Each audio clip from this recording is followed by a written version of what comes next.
guys, I am back with another video. This video is gonna be very different. My life has been kind of like a roller coaster lately, and I just wanted to check in, kind of like give you a personal view into my life and share with you guys what I've been going through. About a week ago, 9 days to be exact, I had a major surgery. But just to take it back and give you perspective, I've always struggled with heavy periods. And for some of you who do not want to hear about this is your cue to leave this video. This involves a lot of pain, a lot of discomfort, a lot of things that people don't talk about, in my opinion. I've done just about everything I know to remedy the situation. As a teenager, in my early teenage years, it was a struggle.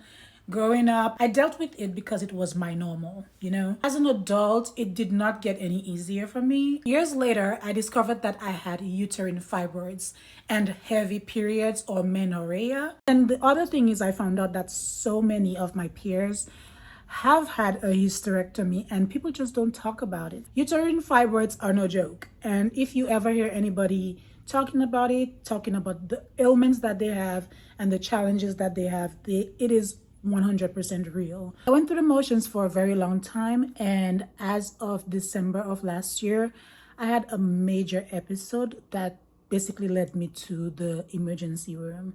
And it's so graphic to get into details, but it was so bad and provoked by my fibroids, I 100% believe. So after exploring all the options, pills, patches, everything in between to reduce the size, to stop the heavy bleeds, to stop the pain, I decided finally, recently, to proceed with the hysterectomy. Between 2020 and 2023, this is my third surgery.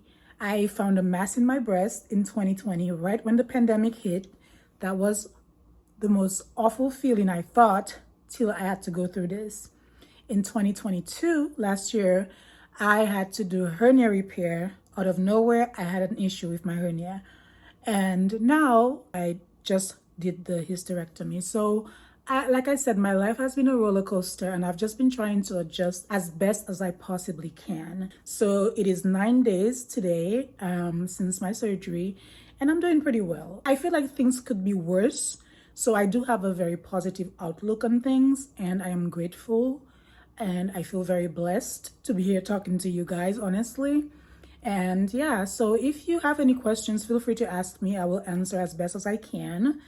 Like I said, I did try lots of options before finally deciding that it was time. In the clips that follow, you will get an idea of my journey leading up to surgery and post-surgery. It is just about an hour before my surgery. Picked up over here, ready to go.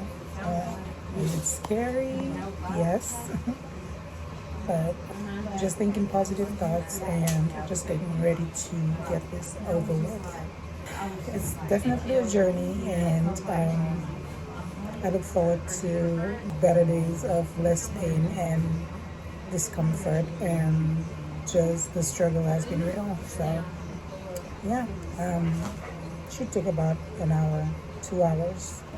I have to just trust that it's for the better good, and yeah, but I will talk to you guys when I'm lucid. So I was admitted to ICU last night because my blood pressure dropped tremendously and I lost a lot of blood. 1.2 liters, it's a lot. So I had to get a blood transfusion and all the things. So I feel mostly okay, all things considered. I will be checking in at some point again, but I'm holding steady, and I feel like I was hit by a truck, you know? I'm being poked around the clock. It's Saturday, so I had the surgery on Wednesday. Moving around is a little difficult for me. Like, this area is just really painful for me. But there's a lot that I cannot do. So recovery time is about 6 to 8 weeks. I'm not anticipating like my inability to move around, do regular activities and all of that. I do have a regular diet, but I don't feel for much. Water is great, you know, and I have not had a bowel movement, which is the main thing. So I've been drinking everything under the sun to help with that. I feel strong for the most part, but walking, getting up and off the couch or the bed is like my biggest challenge. My friends have stopped by, brought me food. They've been like rock stars, so it's good to have some form of support. If somebody's with you, that's even better, because this is not fun, y'all. I look forward to the days when I have no more of the heavy periods, the pain, the bloatedness, oversized uterus, and all of that. So there's a silver lining into all this, for sure. The surgery dragged on for about almost 5 hours. In the process, I lost a lot of blood. My blood pressure went down. I needed a blood transfusion. It was a nightmare. 9 days after the surgery, I am feeling much stronger. There's a lot of swelling. To bend down is the biggest challenge I've had so far.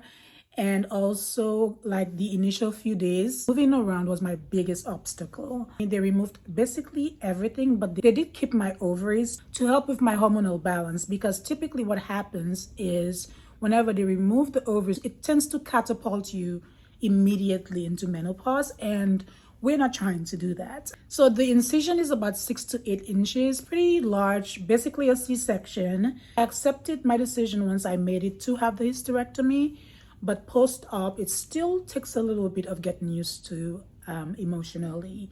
Having a strong community of people around you that support you and that are there for you is essential during this time, because if it were not for my friends and my loved ones, I don't know how I would do it, honestly. Fibroids are non-cancerous tumors, basically, and they can just grow.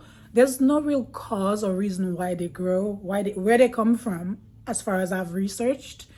But some people are just affected with them, afflicted, if you will, with them. Some people have fibroids and they never have symptoms. But unfortunately for me, I had symptoms throughout my experience. And yeah, it was time to end the suffering. So 6 to 8 weeks of recovery is what they usually recommend.